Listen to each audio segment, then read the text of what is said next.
गाजियाबाद की दर्दनाक घटना के बाद महिला आयोग सख्त 3 नाबालिग बच्चियों की आत्महत्या को बताया समाज के लिए चेतावनी।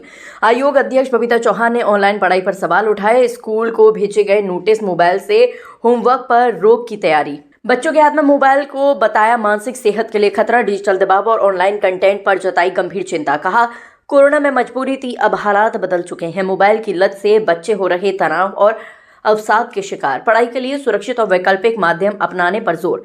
अभिभावकों से बच्चों की ऑनलाइन गतिविधियों पर नजर रखने की अपील। स्कूल और माता पिता की साझा जिम्मेदारी, बताया बच्चों का भविष्य। गाजियाबाद की घटना से सबक लेकर ठोस कदम उठाने का ऐलान।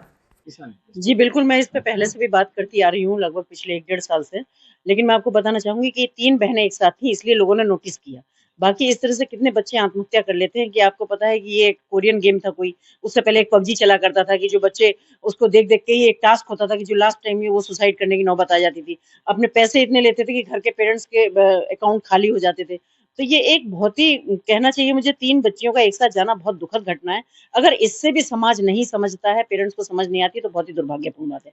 इसको देखते हुए मुझे डिसीजन लेना पड़ा कि हम कम से कम जो 5th क्लास तक के बच्चे हैं, उनसे मोबाइल को दूर रखें और स्कूलों से मेरी स्पेशल ये भी मैंने उनसे कहा है कि जो आजकल कोई प्रोजेक्ट देना है, होमवर्क देना है, डेली का काम मोबाइल का है। पेरेंट्स कहते हैं कि मैडम यही नहीं पता होता जब बच्चे आओ बाहर से कि भई हमारा होमवर्क है इस पे, कितनी देर होमवर्क कर रहे हैं, कितनी देर वो मोबाइल देख रहे हैं, मोबाइल में क्या देख रहे हैं। तो ये मुझे लगता है ये जो एक एडिक्शन हो गया है ना बच्चों को मोबाइल का, इससे दूरी बनाने के लिए थोड़ा स्कूलों को, थोड़ा माँ-बाप को दोनों को प्रयास करना पड़ेगा। पहले बच्चा रोता था तो उसे खेलने के लिए खिलौना दिया खिलौना, जाता था, यस, लेकिन आजकल के जो पेरेंट्स हैं वो मोबाइल देते हैं कि यस, मोबाइल देखिए, तो यस। इसको लेकर बहुत क्या ही गंदी कहेंगे? बात है। मैं आपको कितने एग्ज़ाम्पल दिखा सकती हूँ इस बात के कि बच्चे जब छोटे बच्चों को दे देते हैं तो उनको जो कार्टून लगा के देते हैं, बच्चे वैसी कार्टून जैसी हरकतें करने लगते हैं और जब समझदार होते हैं तो माँ-बाप का सर दर्द बनता है कि बच्चा ठीक नहीं हो रहा।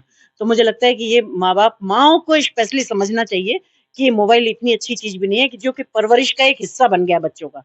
तो मैं सबसे यही कहना चाहूँगी कि मोबाइल को थोड़ा बच्चों से दूर रखें अगर अपने बच्चों की सेहत अच्छी रखना चाहते हैं, शारीरिक रूप से भी और मानसिक रूप से भी। कुछ स्कूल भी आजकल ऑनलाइन करने के लिए मोबाइल का आदी बना रहे हैं बच्चों को। हमने सब स्कूलों के लिए एक पत्र भिजवा दिया है, जिलाधिकारी महोदय को पत्र भिजवाया है, उनको उनसे कह दिया है कि भई सब स्कूलों में 5th क्लास तक के बच्चों का ये होमवर्क या प्रोजेक्ट कोई भी चीज़ मोबाइल पे नहीं जानी चाहिए। जैसे पहले डायरी में नोट होती थी वैसा जाना चाहिए क्योंकि कॉलेजों के लिए भी ईज़ी हो गया कि अपना लिया एक ग्रुप बनाया उसमें सबको एकदम से भेज दिया।